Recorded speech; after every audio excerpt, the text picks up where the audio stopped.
Waalaikumsalam warahmatullahi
Terakhir itu bab ini kan, bab tentang sifat bakhil itu ya. Terakhir itu khoslatan la tajtami'an bil mu'minin al-bukhlu wa su'ul khuluq. Ada dua sifat yang tidak mungkin berkumpul dalam seorang mukmin. Orang beriman tidak mungkin dia ada berkumpul dua sifat. Yang pertama al-bukhlu, sifat bakhil, yang kedua su'ul khuluq, buruknya akhlak. Nah, kemudian hadis berikutnya, la yajtami'u ghubarun fi sabilillah wa dukhanu jahannam fi jawfi 'abdin abada. Tidak mungkin bertemu debu sabilillah dengan asap jahanam. Tidak mungkin debu sabilillah bertemu dengan asap jahanam pada diri seseorang. Wala yajtami'u syuhu wal iman fi qalbi 'abdin abada. Dan mustahil berkumpul pada jiwa diri seseorang iman dan sifat bakhil.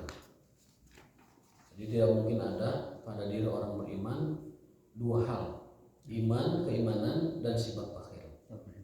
Artinya keimanan itu mengharuskan orang tidak bakhil. Tanda iman seseorang mengharuskan dia tidak bakhil. Dalam hadis sahih yang juga disahihkan oleh Al-Albani dalam takhrij hadis ini. La yajtami, tidak mungkin berkumpul bertemu dalam diri orang beriman antara keimanan dan kebakhilan. Fi qalbi 'abdin abadan, selama-lamanya. Makanya dikuatkan juga dalam hadis Arba'in Nawawiyah, was-shadaqatu burhanun, bahwa sedekah itu tanda iman. Burhan itu tanda. Kalau mang burhan itu mang tanda itu. Burhan, tanda iman. Kalau cahaya itu diyaun. Dia itu cahaya. Kalau dalam arba'in was-shadaqatu burhan, sedekah itu adalah tanda, dalil bahwa dalam dirinya ada iman. Makanya diambil katanya sodaqoh. Sodaqoh dari kata sodaqoh. Sodaqoh itu jujur, siddiq, shadiq. Kenapa sodaqoh satu akar kata dengan siddiq? Karena sodaqoh merupakan tanda dari kejujuran iman seseorang. Tanda kejujuran iman seseorang. Yang tidak punya sedekah dengan hartanya, bisa dengan ilmunya, bisa dengan tenaganya, bisa dengan pikirannya, bisa dengan mucung hadir atau sedekah ya. Senyum saja sedekah. Jadi dalam rangka bazlul tokoh namanya, bazlu al-ihsan, yang namanya kedermawanan itu ada kedermawanan hati, ada kedermawanan fisik, kedermawanan material. Sehingga dalam diri orang beriman tidak mungkin ketemu antara sifat kebakhilan dengan keimanan, karena itu satu akar kata yang berasal dari satu rumpun yang sama. Al-iman huwa sidqu, wa sidqu min asli kalimah shadaqah. Itu yang terakhir yang kita bahas dalam kitab adab minggu lalu. Hari ini kita akan melanjutkan hadis yang ke-285. 283-nya ya. Yang tadi 283 sekarang 284. Bismillahirrahmanirrahim. An Muhammad bin Yahya bin Hibban an Abi Shalih an Abi Hurairah qala Rasulullah sallallahu inna rajula la yudriku bi husni khuluqihi darajatal qa'im bil lail. Sesungguhnya orang beriman itu dengan akhlak yang baiknya dia akan memperoleh atau meraih derajat orang yang tahajud terus dan puasa terus. Jadi kalau ada orang puasa seumur hidup, tahajud seumur hidup, pahami kiat, kalau kuat itu juga, maka itu dapat diraih keutamaan itu, darajat seperti itu dapat diraih dengan apa? Dengan husnul khuluq, dengan akhlak yang baik. Berarti di sini ada kesamaan antara orang yang akhlaknya baik dengan orang yang terus-terusan bertahajud ataupun melakukan puasa selama-lamanya sampai selesai. Itu pernah kita bahas dalam bab akhlak. Ini pengulangan. Kalau pengulangan kita baca cepat saja. Wa an Muhammad bin Ziyad qala sami'tu Abu Hurairah yaqulu sami'tu Abul Qasim radhiyallahu ta'ala anhu yaqulu. Saya mendengar Abul Qasim. Siapa Abul Qasim itu? Abul Qasim siapa? Rasulullah. Jadi kalau Anda mendengar Abu Qasim itu Rasulullah. Beliau pernah mengatakan sammu bi ismi wa la tukannu bi kunyati. Namailah anak-anak kalian dengan namaku, tapi jangan kunyahi anak kalian dengan kunyahku. Kunyah itu gelaran-gelaran Nabi, tidak boleh disematkan kepada selain Nabi. Kita mau namain nama Nabi kepada diri kita, anak kita, cucu kita, keluarga kita, silakan. Nabi memerintahkan begitu. Sammu bi ismi. Namailah keluarga kalian, bahkan diri kalian dengan namaku, silakan, bebas. Wala tukannu bi kunyati, tapi jangan ambil gelar dan julukanku. Di antara gelar julukan beliau adalah Abu Qasim. Ada lagi apa namanya? Shadiqul Wa'dil Amin. Ada lagi gelar beliau adalah Dzabihillah. Kemudian beliau juga banyak gelaran-gelaran. Kalau kita belajar awal kitab ini ada berapa gelarnya? Itu banyak, ada sekitar apa namanya? Lebih dari 100 gelar beliau itu. Sebutan julukan beliau itu lebih dari 100. Tapi yang dibahas kitab ini waktu itu ada 10 ya. Ada 10 Al-Muqaffa, Al-Mustafa, kemudian Al-Aqim, kemudian lain sebagainya itu ada dalam kitab ini. Pernah kita jelaskan di awal. Saya sendiri lupa itu. Tapi yang paling kuatnya itu adalah Al-Mustafa, Al-Muqaffa, Abul Qasim, kemudian apa namanya? Dzabihillah dan lain sebagainya. Itu Rasul memerintahkan namailah anak kalian dengan namaku tapi jangan dengan kunyahku. Nah, Abu Qasim ini adalah laqabnya Rasul sallallahu alaihi wasallam. Imam Malik pernah mengatakan bahwa kullu qaulin yuraddu wa yuqbal. Setiap perkataan itu dapat diterima, dapat ditolak. Illa Abul Qasim. Kecuali Abu Qasim, yaitu Rasul sallallahu alaihi wasallam. Kecuali perkataannya Abu Qasim, ya ini Rasulullah. Setiap perkataan, setiap pendapat, setiap fatwa, setiap pernyataan dapat diterima, dapat ditolak. Illa Abul Qasim, kecuali ini Abul Qasim. Dalam riwayat lain, illa sahibul qabr, kecuali pemilik kubur ini, yaitu Abul Qasim. Maksudnya ini Rasulullah SAW.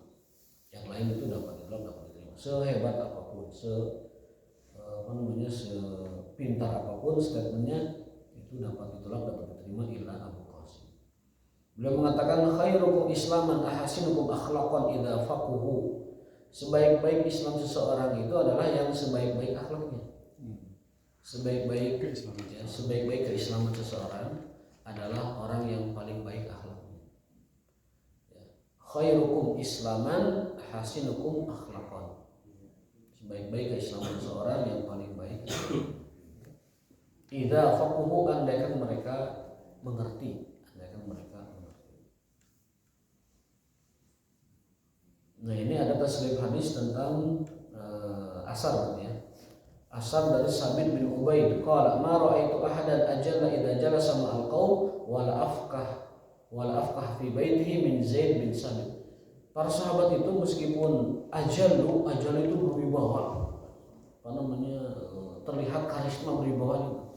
Tapi juga di satu waktu dia afkah itu orangnya humoris. Berwibawa tapi humoris, itu sulit menggabungkan dua itu. Jadi seperti Zaid bin Sabit dalam asar disebutkan, kata Sabit bin Ubaid bahwa aku belum pernah melihat orang yang sewibawa Zaid bin Sabit, ini kan sahabat kesini ya, tetapi juga sehumor dia gitu. Aku belum pernah menemukan orang yang sewibawa dengan dia dan sehumor dengan dia. Dia itu namanya adalah Zaid bin Sabit. Zaid bin Sabit ini penulis wahyu, pencatat wahyu, asisten Rasulullah SAW dalam bidang pencatatan wahyu. Panglima juga kan? Kalau yang panglima Usama bin Zaid. Usama bin Zaid. Ini Zaid bin Sabit. Ini beliau ini luar biasa ya. Jadi satu sisi orang yang berwibawa, satu sisi orang yang humoris. Itu sulit menggabungkan kalau di kita. Iya. Biasanya tukang seri, biasanya tara serius kan? Iya. Komedian nggak bisa dibawa serius. Orang serius juga kadang dibawa serius itu susah kalau di kita. Jadi mukanya sudah ketang gitu kalau masuk tadi ketang. Nah ini beliau ini sallallahu taala anhu menggabungkan antara al-ijlal, kewibawaan, dengan al-fukahah, kejenakaan, ke jiwa humoris. Ini luar biasa. Artinya tidak nampak pada dirinya wajah yang ketika melihat orang itu sudah segan duluan. Su'ilan Nabi sallallahu alaihi wasallam ayyul adyani ahabbu ilallah. Nabi sallallahu pernah ditanya agama apa yang paling baik atau keberagamaan apa yang paling baik. Beliau menjawab al-hanifiyatus samhah. Al-hanifiyah itu agama yang tengah-tengah, agama yang tidak terlalu ke kanan, tidak terlalu ke kiri, tengah-tengah, wasatiyah. As-samhah yang penuh dengan keramah tamahan. Jadi keagamaan seseorang itu dianggap paling bagus manakala dia satu menunjukkan keramah tamahan, yang kedua di tengah-tengah, gitu. Tidak ke kanan banget, tidak ke kiri banget, wasatiyah. Karena ke kanan kita akan ekstrim kanan seperti Khawarij, ke kiri kita akan ekstrim kiri seperti Syiah. Nah kita ini di tengah. Ke kanan kita bisa Jabariyah, ke kiri kita bisa Qadariyah. Ke kanan kita bisa Murji'ah, ke kiri kita bisa Khawarij. Nah, ini berbahaya. Maka keberagaman yang paling baik itu yang tengah-tengah, al-wasatiyah. Al-wasatiyah, yang di tengah-tengah. Karena kata Nabi sebaik-baik urusan itu adalah yang tengah-tengah, yang sedang-sedang, yang tidak ke kanan atau ke kiri. Dari kata wasaton. Dari kata wasaton. Umatan wasaton, umat tengah-tengah. Allah berfirman adalah Allah jadikan kita sebagai ummatan wasata. Memang Allah jadikan kita umat yang tengah-tengah. Tidak ke Yahudi yang pintar tapi membangkang, tidak juga ke Nasrani yang tidak pintar tetapi taat, patuh gitu. Nasrani itu, kaum Nasrani, kita tidak bicara orang sekarang. Kaum Nasrani itu patuh dan taat, tapi mohon maaf, dhalim. Apa dhalim itu? Tidak punya ilmu dan tersesat, salah sembah berdasarkan Quran. Makanya Umar bin Khattab kalau lihat orang keluar dari kanisa, dari gereja, menangis beliau. Umar bin Khattab kalau lihat seorang rahib nangis. Kenapa nangis? Membaca ayat amilatun nasibah, capek gawe teka pake.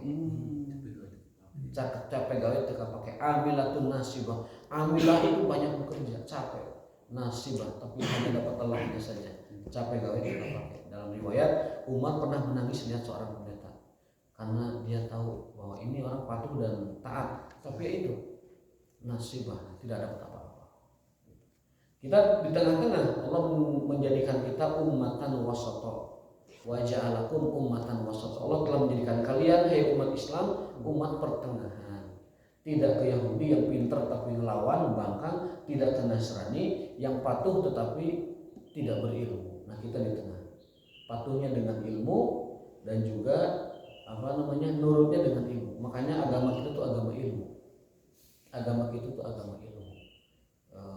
Kalau tidak pakai ilmu ya tidak diterima dalam agama kita. Wasaton itu ada hubungannya dengan orientasi dunia akhirat juga. Sama, wasaton itu semua prinsip wasaton, semua prinsip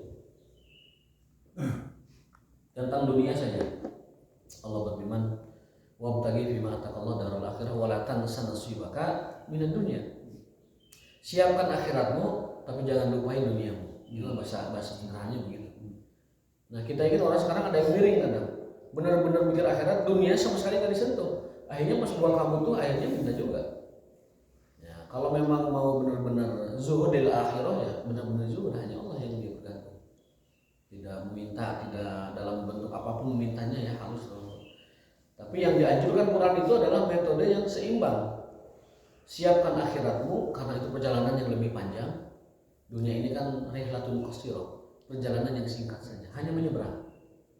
Dunia rihlatun qasirah, dunia itu hanya menyeberang, tempat yang sangat sebentar, perjalanan yang sangat sebentar. Dibanding jalan yang beratus kilometer, dunia mah hanya menyeberang. Hanya ya jalan itu paling luas kan 5 meter. Lebarnya paling 5 meter, tapi panjangnya beratus-ratus kilometer. Sekarang itu di Arab Saudi ada yang namanya kompetisi yang paling ekstrim ataupun paling berat di dunia. Itu yang rally mobil Paris Dakar itu. Dari Paris sampai ke Dakar itu 5.000 km. 14 hari di gurun. Pakai mobil gurun lah gitu. Ada motor, ada mobilnya. Singgahnya di Saudi karena panitianya di Saudi. 5.000 km 14 hari di jalan. Amplung-amplung di gurun gitu. Ya. Itu kalau kita bayangkan perjalanan begitu jauh ya. Nah, dunia mah hanya 5 meter. Dunia hanya 5 meter. Tang gitu. Kalau diibaratkan hanya menyeberang jalan kan tidak lepas dari itu. Maka karena dia sebentar, kita harus seimbang. Para ulama menyarankan konsep waktu kita itu 24 jam dibagi 4. 1/8 itu adalah untuk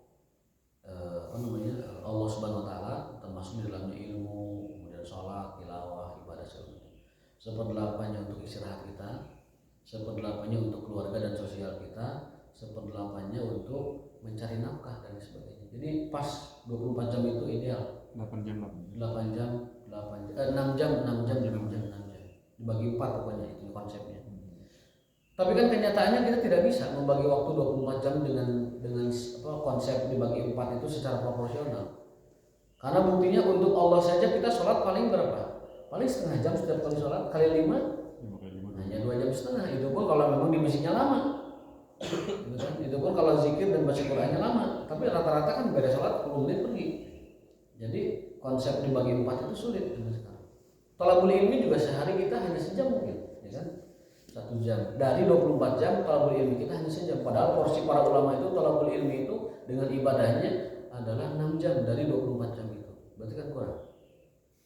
Maka karena kita tidak bisa ideal seperti yang disarankan oleh para ulama dibagi 4 waktu itu, ya setidaknya kita ini adalah porsi yang kita berikan untuk kewajiban-kewajiban itu. Kewajiban kita kepada Allah ditunaikan, kewajiban kita kepada ilmu ditunaikan, kewajiban kita kepada keluarga, kepada masyarakat ditunaikan. Itu sudah ideal. Meskipun porsinya tidak seimbang, tidak seimbang.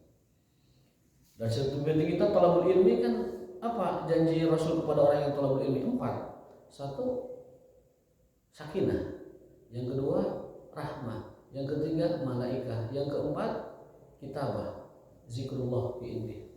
Jadi dalam hadis itu kan disebutkan orang yang mencari ilmu itu 1 sakinah, nazalat alaihimu sakinah, ada ketentraman dalam hati, nyaman gitu, thalabul ilmi itu nyaman, enak menikmati. Yang kedua adalah wa ghasyiatum rahmah, malaikat pada rahmat Allah itu meliputi kita semua. Rahmat Allah sedang turun sekarang. Yang ketiga wahafatumul malaikah, malaikat berkumpul mendoakan kita. Yang keempat adalah wazakarahumullah fiman indah. Apa enggak tertarik dengan 4 fadilah, 4 keutamaan faidah dari Rasulullah SAW dalam hadis sahihnya kepada orang yang menuntut ilmu? Susah mencari ini tuh Pak, yang 4 itu susah. 1 sakinah, 2 rahmah, 3 malaikat, 4 adalah zikrullah. Zikrullah itu Allah menyebut kita dalam catatannya gitu. Itu susah. Kita bisa meraihnya dengan duduk sabar 1 jam atau 40 menit. Dengan cara itu kita mendapatkan 4 itu. Sakinah, warahmah, wal malaikah, wa dzakarahumullah fi man indah. Itu tentunya menjadi motivasi kita semua. Jadi keberagamaan, cara beragama, corak beragama yang paling baik kata Rasulullah SAW adalah al-hanifiyatu samha. Al-hanifiyah yang tengah-tengah, yang adil, yang munsif, yang fair, yang objektif, yang tidak ke kanan banget, tidak ke kiri banget, tidak ke atas, tidak ke bawah. Itu adalah namanya al-hanifiyah. yang seimbang. Ya, yang seimbang. Tidak melulu bikin akhirat lupa dunia sehingga dia terlantar di dunianya, tidak juga ke dunia terus sehingga akhiratnya tidak diperhatikan. Maka orang beriman itu seimbang. Menyiapkan sebaik-baiknya kehidupan akhirat tapi tidak melupakan kehidupan dunia. Karena hanya dunia tempat kita meraih akhirat. Hanya dunia tempat kita meraih akhirat. Meskipun itu adalah sebuah penyeberangan jalan yang kita harus hati-hati dan harus waspada dan menyegerakan diri, tetapi hanya itu yang kita punya untuk menyiapkan kehidupan akhirat. Maka setiap detik orang beriman itu berharga. Setiap waktu yang berlalu orang beriman itu berharga. Setidaknya kalau dia melakukan yang mubah atau yang tidak bernilai ibadah, meniatkan ibadah. Ya, kalau dia berwisata, niatkan ibadah. Ya Allah, saya berwisata untuk menyegarkan kembali semangat saya supaya besok bisa beraktivitas ibadah lebih giat lagi. Touring niatnya ibadah supaya kita melihat alam semesta, tadabbur alam, kemudian besoknya kita segar lagi. Nah, itu namanya menjadikan orang-orang beriman itu selalu ja'lul adati ibadah. Dalam hadis Arba'in Nawawiyah itu ada semacam faidah dari hadis innamal a'malu binniyat itu, innan niyata taj'alu al-adata ibadah. Niat itu diantara fungsinya adalah merubah kebiasaan menjadi ibadah, menjadikan kebiasaan yang rutin, yang biasa nggak ada nilainya menjadi ibadah. Itu hebatnya niat. Hebatnya niat. Kalau kita bepergian misalkan niatnya ibadah, jadi ibadah. Kita masak, biasanya masak kan rutinitas saja, makan udah beres hidup udah. Tapi kalau kita niatkan yang masak ini adalah kita untuk mengkhidmah, untuk mencari keridhaan Allah dalam rezeki yang Allah berikan, jadi ibadah. Pakai jam itu, kalau niatnya pakai jam aja udah cuma dapat waktu. Tapi kalau kita ya Allah ini rezeki darimu, saya pakai niat ibadah, jadi ibadah. Dalam sebuah asar disebutkan bahwa penjelasan tentang hadis innallaha, sesungguhnya Allah menyukai ahabba abdan, seorang hamba anjuro, terlihat asara ni'amihi, bekas efek nikmatnya dari Allah fi abdi, dalam dirinya. Jadi Allah itu suka kalau melihat ada tanda nikmat Allah itu nampak pada diri seseorang. Oleh para ulama di syarah hadis itu adalah ketika orang memakai pakaian yang bagus, memakai cincin yang bagus, memakai jam yang bagus, itu tanda bahwa dia bersyukur kepada nikmat Allah. Makanan yang bagus, kemudian kopiah yang bagus, sorban yang bagus, sarung yang bagus, itu tanda bahwa kita memang diberi nikmat oleh Allah dan kita tampakkan. Asal niatnya tidak pamer. Nah, tidak berlebihan tentunya, wala tusrifu. Jadi kalau kita menggunakan pakaian bagus, asal niatnya menunjukkan nikmat Allah, supaya orang tahu kita ini diberi nikmat oleh Allah, sehingga kita bersyukur dan orang lain juga bersyukur dengan mengucapkan berkah. Kita mengucap alhamdulillah, teman kita mengucap barakallah. Itulah yang maksud dalam firman Allah, wa amma bi ni'mati rabbika fahaddits. Jangankan nikmat yang pada kita tunjukkan, bahkan mimpi yang baik juga kita ceritakan ke orang sebagai bentuk tahadus bin nikmah. Kita kalau dapat mimpi baik ceritakan ke orang. Itu bagian dari tahadus, menceritakan nikmat. Wa amma bi ni'mati rabbika fahaddits, lihat tafsirnya. Dan tentang nikmat yang Allah berikan ceritakanlah kepada orang lain. Tujuannya satu, agar kita bisa hamdalah, alhamdulillah, agar orang lain bisa barakallah. Dua-duanya jadi memuji Allah gara-gara melihat nikmat yang ada pada kita. Cuma memang tipis antara niat bersyukur dengan menampakkan nikmat yang Allah berikan, kan itu perintah Nabi, dengan pamer. Memang tipis antara pamer dengan bersyukur. Berdasarkan hadis Nabi, kata para ulama, orang kalau pakai jam bagus, pakai cincin bagus, niatnya adalah ingin menampakkan nikmat Allah supaya bersyukur, jadi ibadah sesuai dengan sunnah. Tapi kadang terselip dalam diri kita itu sifat pamer. Nah ini tipis banget memang, pamer dengan tahadus bin nikmat itu tipis. Antara menceritakan mimpi yang baik sebagai tahadus bin nikmah, menceritakan nikmat pada orang lain, dengan pamer bahwa dia mimpinya baik, itu tipis sekali. Tipis. Makanya ini masalahnya mainnya di hati. Mainnya di hati. Mana yang niatnya syukur, mana yang niatnya syukur. Ada seorang waliullah itu ibadahnya tidak banyak. Amalannya sederhana. Dia itu hanya mengatakan begini, ya Allah, Engkau itu maha baik. ngasih makan saya terus, padahal engkau tidak minta apa-apa gitu. Tanpa alasan apa-apa, tanpa minta apa-apa. La nuridu minkum jazaa'an wala syukur. Allah tidak pernah minta dibalas, Allah tidak pernah minta diterima kasihkan. Itu kan kewajiban kita berterima kasih. Allah tidak butuh apa dari kita. Allah tidak butuh apa-apa dari kita, tapi ngasih makan terus-terusan. Itu seorang wali dengan mengatakan begitu jadi wali. Karena apa? Karena efek dari ucapan itu dia tawadu kepada Allah, tawadu kepada manusia. Ya Allah, kalau saya seperti ini aja tetap kau kasih makan, tanpa kau minta balasan, tanpa kau minta terima kasih, maka keimanannya naik, ketawaduannya naik, kepasrahan ketundukannya naik kepada Allah. Jadilah wali. Ada yang jadi wali gara-gara sabar menghadapi istri yang galak, ada itu. Jadi wali Allah gara-gara istrinya galak, dihadapi dengan sabar. Kesabarannya meningkatkan derajatnya menjadi kewilayahan. Kewilayahan itu dalam bahasa kita mah pejabat, tapi dalam bahasa agama kewilayahan itu ada kewalian. Wilayah itu namanya wilayatullah, kewalian Allah. Jadi ada orang jadi wali gara-gara menghadapi istri yang galak dengan sabar.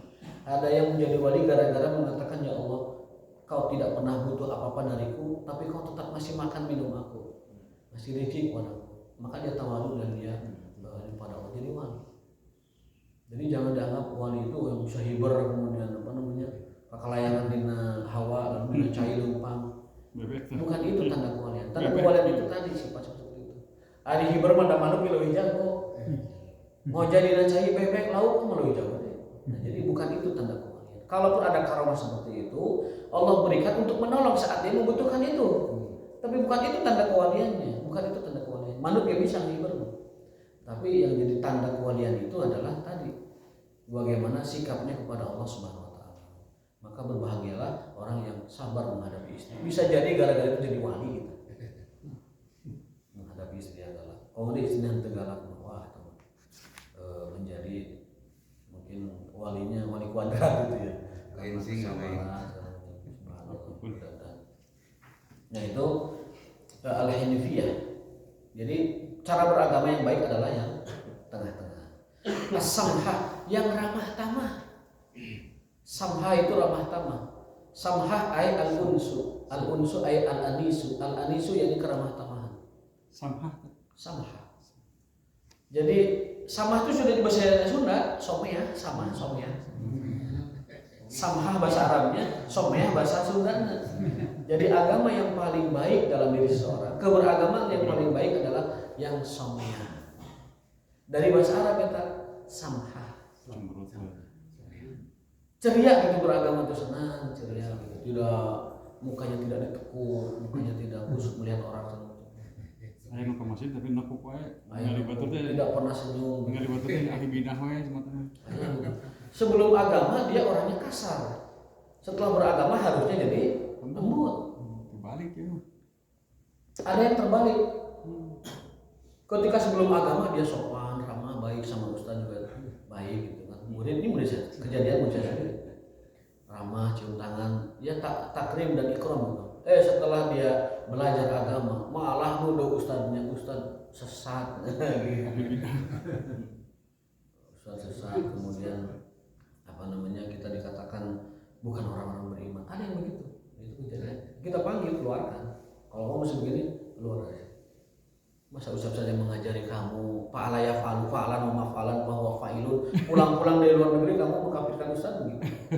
Membid'ahkan ustazmu. Padahal dia yang mengajari fa'ala yaf'alu fa'lan, tasrif bahasa Arab itu yang paling dasar gitu. Punten, kalau kita kan misalkan lagi bepergian nih, mampir ke masjid orang ikut salat, assalamualaikum pak, punten ngiring ke depan, ya mangga, salat lah kita, beres, non pak, non, ayo jangan ngiring sesuatu, puril masalah teh, jika geuleuh ka urang teh kanu ahli masjid teh. Nah itu namanya tidak samha.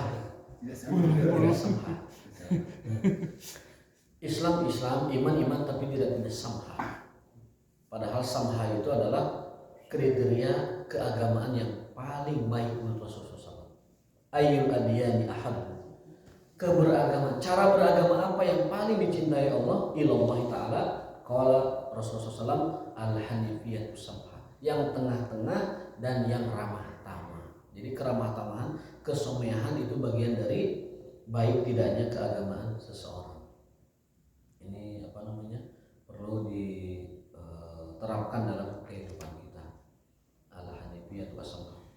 Kalau ada alasannya nggak apa-apa. Diceritakan dalam sebuah riwayat, Salahuddin Al-Ayyubi yang pernah menaklukkan Palestina kedua kali, kan dulu Umar bin Khattab menaklukkan, kemudian merebut Baitul Maqdis menerima penyerahan Baitul Maqdis dari orang-orang sana, dari orang Elia. Kemudian direbut oleh Umar bin Khattab. Nah, ketika setelah beberapa ratus tahun kan jatuh ke tangan orang kafir, direbut kembali oleh Salahuddin Al-Ayyubi dari tangan pasukan Salim. Salahuddin Al-Ayyubi bertahun-tahun tidak tertawa. Wajahnya itu serius. Ditanya oleh orang dekatnya, "Wahai Tuan, kenapa Anda tidak pernah tertawa atau tersenyum?" Apa kata dia? "Kaifa adhaku wal qudsu asir." Bagaimana saya bisa tertawa? Palestina masih ditawan oleh musuh, pasukan Salib waktu itu. Kaifa adhak, bagaimana saya bisa tertawa sementara Baitul Maqdis masih disandera oleh pasukan Salib. Jadi beliau itu punya nazar, punya semacam janji sebelum Palestina direbut moal seri ayeuna. Itu saudara Ayyubi. Makanya beliau setelah itu kan di perang Hittin, perang paling sengit itu antara orang Islam dengan pasukan Salim, namanya Hittin. Itu pasukan Salim kocar-kacir, jumlahnya ribuan, direstui oleh pausnya di sana, yang Louis berapa itu, Louis 14 atau berapa itu.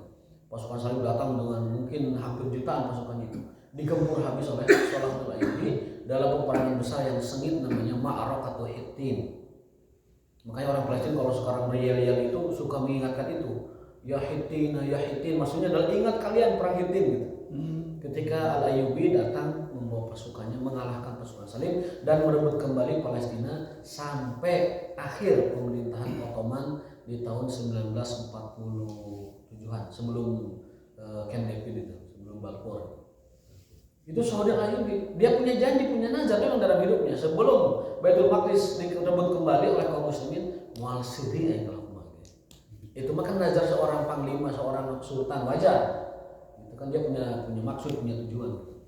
Mun orang ayeuna mual siri aya macan hafal Quran, tak bisa wae. Bisa wae gitu. Kalau mau gitu kan. Jadi ada tujuannya dia bersikap seperti itu. Bukan tidak ramah, tapi sedang punya misi gitu. Bukan tidak ramah, tapi sedang punya misi. Di hadapan pasukan bala tentara dan kerajaannya, Salahuddin Al-Ayyubi menunjukkan bahwa kita masih ada di semangat ini gitu. Makanya dia nggak ketawa-ketawa. Kita masih ada dalam semangat yang genting banget nih merebut Baitul Maqdis itu. Urgent banget. Muasiri yang bukan Baitul Maqdis menang. Itu Al-Ayyubi begitu. Pahlawan-pahlawan Islam terdahulu kita begitu hebatnya.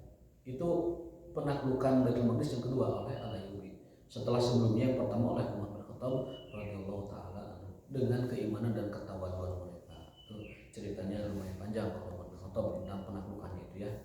Dan ketawaduan dan dengan keimanan kepada Allah Subhanahu wa taala. Kalau Andalusia ada cerita menarik lagi. Andalusia itu kan berkuasa di Spanyol itu kan 800 tahun.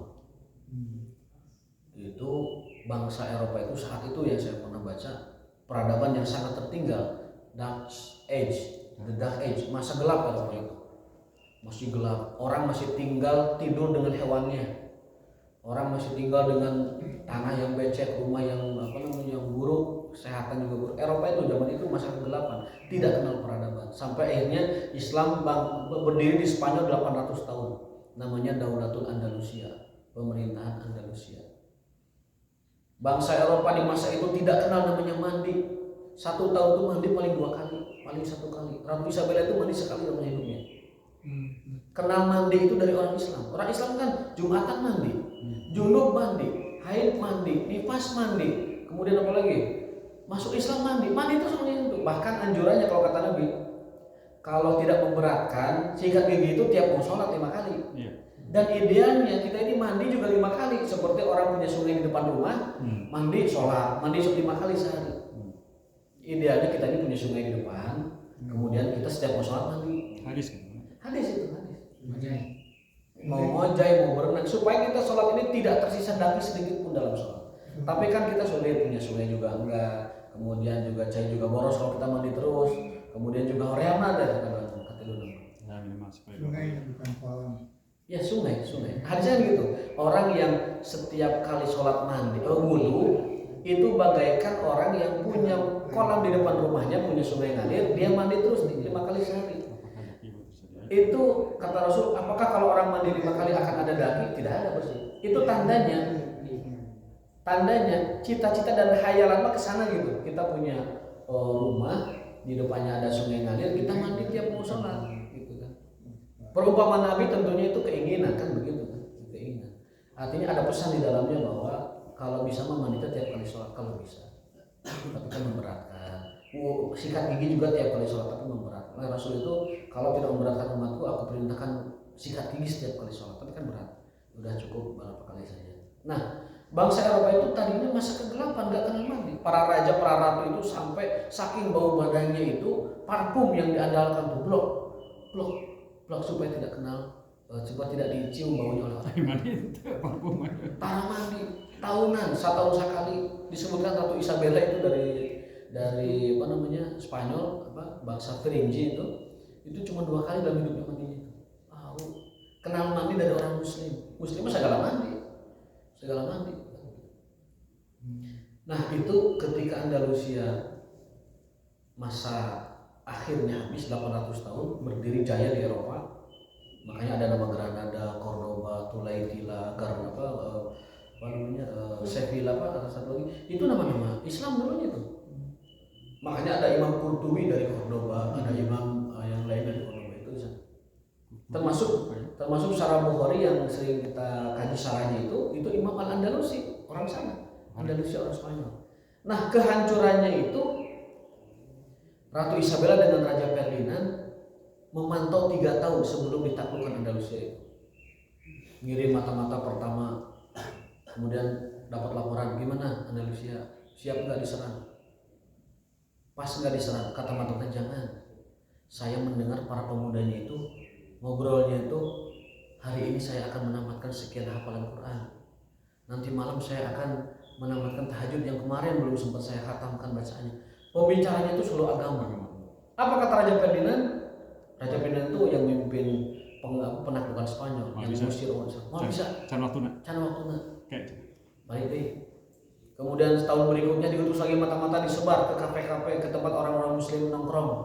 Ngomongnya tuh masih begini. Besok saya punya rencana bisnis. Besok saya punya niat mau buka kebun apel. Besok mau niat buka kebun zaitun. Saya akan bisnis madu. Saya akan bisnis zaitun dan sebagainya. Akan buka pabrik roti. Kata Ferdinand itu, jangan dulu. Mereka masih semangat dengan membela watonnya, membela negaranya. Ya, tahun ketiga ini disebar lagi mata-mata di seluruh penjuru Spanyol. Didapati anak-anak muda Muslim itu ngomongnya sudah ngelantur, sudah aneh-aneh. Aduh, ceri, kenapa kamu ceri? Pacar saya direbut orang, pacarnya direbut orang. Saya mau nikah dengan si Anu nggak jadi. Saya dikecewakan sama gadis ini. Akhirnya kata Ferdinand, ayeuna serang. Akhirnya pasukan Ferdinand dan Isabella bersekutu menghancurkan Spanyol. Orang kaum muslimin darahnya itu saking banyak yang dibunuh sampai semata kaki kuda. Banyak yang meninggal. Ada di museumnya sekarang berbagai macam variasi alat penyiksaan. Pernah diungkit oleh BBC itu. Ada yang berupa gergaji berjalan, ada yang berupa besi yang ditarik, ada yang berupa beberapa macam alat penyiksaan. Pilihannya 2, murtad atau dibunuh. Nah ini kondisi seperti itu, ya, kita sedang berbicara penaklukan semua bangsa. Ketika bangsa itu sudah sibuk dengan hal-hal yang tidak urgen, gitu. Baik urgen dalam agamanya seperti tadi bicara tentang qiyamul lail, tentang hafalan Quran, tentang agama, ngomong tentang agama gitu. Atau masih yang kuat, ngomong kemaslahatan dunia saja. Saya sibuk bisnis, saya sibuk kerja, saya sibuk. Masih ada obsesi masyarakat, masih ada sesuatu yang diperjuangkan, yaitu rezeki yang halal dan sebagainya.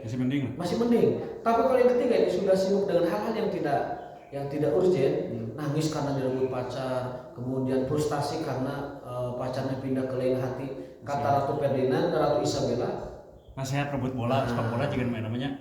Taburan gara-gara sepak bola juga. Nah, itu langsung oleh Ferdinand sembuh sekarang. Ferdinand itu dari Italia dan Prancis gabungan itu. yang menaklukkan dan menghancurkan kerajaan Islam Andalusia. Itu di abad ke-1200 yang telah berdiri dari abad 800 sebelumnya. Samania itu kurun 8 abad, 800 tahun. 800 tahun kejayaan Islam di Eropa hangus dan musnah gara-gara tadi masyarakatnya sudah hedon, sudah tarof, sudah berlebihan dalam berpoya-poya. Anak mudanya sudah tidak terobsesi dengan akhirat, dunia juga tidak terobsesi dan terobsesi dengan hal yang remeh-temeh. Akhirnya saat itulah penaklukan terjadi. Jangan sampai itu terulang. Tadi budak saya mah tawuran mah celurit kira ya Allah ya Rabbi. Tawuran ini jangan mah celurit kira. Kalau di kafe-kafenya ngobrolin masalah gimana nih kita memajukan bangsa kita, itu masih mending, itu bagus itu. Dia punya obsesi, punya semangat. Tapi kalau dia obrolin di kafenya itu, kamu mana itu? Kemudian apa namanya? Di Lubuk Batu, pindah kalian hati ngomong nanti yang tidak urgent begitu. Nah itu saatnya Tanda-tanda kehancuran. Tanda-tanda itu akan dikuasai oleh musuh. Ini cerita ini dapat saya dari ceramah dari guru besar di Mesir, seorang pakar sejarah, guru besar di Mesir menceritakan bagaimana 3 tahun terakhir sebelum terjadinya penaklukan dan pengusiran kaum muslimin di Andalusia. Jadi sehingga yang tersisa sekarang ya bekas masjidnya, bekas istananya, bekas tamannya, tapi agamanya sudah hilang. Itu penaklukan Ottoman kan? Turki Ottoman kan? Andalusia. Lain lagi Itu yang saya ceritakan itu Andalusia. Jadi penaklukan Andalusia oleh pasukan Prancis dan Italia di bawah kepemimpinan Raja Ferdinand dan Ratu Elizabeth. Maaf, bukan Elizabeth, Isabella. Ratu Isabella. Silakan klik di Google Isabella dan Ferdinand. Isabella itu ratu terkejam di muka bumi itu. Isabella. Makanya jangan namanya anak Isabella. Jangan lagu Isabella juga. Zaman Malaysia zaman dulu. Pas kita buka profilnya Isabella itu ratu terkejam. Pernah diangkat di Trans 7 juga, 7 wanita terkejam di dunia. Itu Isabella masuk nomor 1. Yang on the spot yang 7 itu, 7 wanita terkejam. Ternyata Isabella. Apa karyanya? Membantai umat Islam di Spanyol, di Andalusia. Bersekutu dengan koleganya si Raja Ferdinand. Nah, itu apa namanya, punya jasa menghancurkan jejak Islam di Andalusia. Maka ini peringatan buat kita ketika umat Islam lalai, sudah sibuk dengan hal-hal yang remeh-temeh, sudah nggak mikirin agamanya, nggak mikirin bangsanya juga, mikirinnya yang remeh-temeh. Itu saatnya musuh itu punya celah bagaimana masuk ke dalam barisan kaum muslimin. Mungkin cukup demikian. Apa namanya? Ya, katanya Belanda menjajah kita 50 tahun itu, diantaranya itu dilarang mencetak Quran dengan terjemah, tidak boleh, harus Arab katanya gitu ya. Sehingga Ajeng ini ketika sudah populer surat-suratan sama ini meminta kepada pamannya untuk diterjemahkan Al-Fatihah, menangis dia. Jadi maksud saya kalau mengerti Quran itu, jadi itu bahaya. Jangan jadi supaya bodoh. Tidak bodoh. Iya. Jangan diterjemahkan Quran itu. Iya. Mencetaknya gitu. Cukup dipuja-puja aja. Betul. Maksudnya gimana? Ya, Enggak, terus statement itu. Oh, saya belum baca sejarah itu ya, yang era Kartini. Kalau kita bicara tahap awal ya memang orang bisa baca terjemah. Tapi kalau tahap lanjutan orang ingin memahami daqaiqu asrar Al-Quran, tahap lanjut itu harus ketafsir. Kalau enggak, dia akan terjebak dengan makna-makna di terjemah itu yang tidak apa namanya? Kalau tidak dipandu tafsir berbahaya gitu. Coba sekarang ada ayat mamalam yahkum bima anjalallah. Barang siapa yang tidak menerapkan hukum Allah, faulaika humuz zalimun, ulaika humul fasiqun, ulaika humul kafirun. Lalu kita mengatakan orang-orang ini kafir setelah itu. Kan bahaya. Ibnu Abbas akhirnya menafsirkan, ini ayat bukan terkait dengan kita, ini ayat tentang ahli kitab. Itu kan tafsir. Kalau kita hanya menyerahkan kepada terjemah, orang yang tidak menerapkan hukum Allah itu orang kafir. Apa kita mengkafirkan orang-orang yang punya kedudukan jabatan? Apa kita mengkafirkan pemerintah? Kan enggak. Itu gara-gara penerjemahan yang hanya menerima terjemah. Kalau kita lari ke tafsir nggak begitu maknanya. Makanya Quran itu perlu ditafsir, tidak cukup diterjemah. Ada lagi ayat Quran, kalau ketemu orang kafir maka kejarlah, intailah, bunuhlah. Coba kalau dibaca terjemah jadi ekstrim. Maka 1 jam orang cukup jadi ekstrim. Hanya baca terjemah jadi ekstrim dia. Tahu-tahu mau berdoa keluar. Coba kita baca tafsirnya. Itu ayat tentang apa? Ketika peperangan di tafsir adanya itu. Bahwa intai, kejar, bunuh hanya ada di tafsir. Gitu. Yang namanya orang perang kan begitu. Orang perang itu dekati, intai, kemudian sebenarnya musuh juga ke kita gitu. Membunuh atau dibunuh? Ya karena kalau dalam perang kalau nggak membunuh dibunuh. Nah itu maksudnya Quran itu dipahaminya dengan tafsir. Tapi kalau tahap awal ingin membaca dasar-dasar di Al-Quran silahkan dengan terjemah. Kalau tidak paham dia tanyakan kepada yang mengerti tafsirnya. Nah begitu kan. Apa orang Barat juga duduk kita radikal tuh gara-gara dia membaca terjemah Quran. Tuh di Quran tuh ada tuh mana sih marahan orang kafir kan gitu. Bahkan di sidang-sidang kasus teroris seperti kita, Quran jadi barang bukti. Karena apa? Karena si pelaku terorisme itu baca terjemah Quran saja. Makanya dari ulama keberatan jangan Quran aja jadi barang bukti, tapi pembacaan dia kepada terjemah Quran itu yang salah.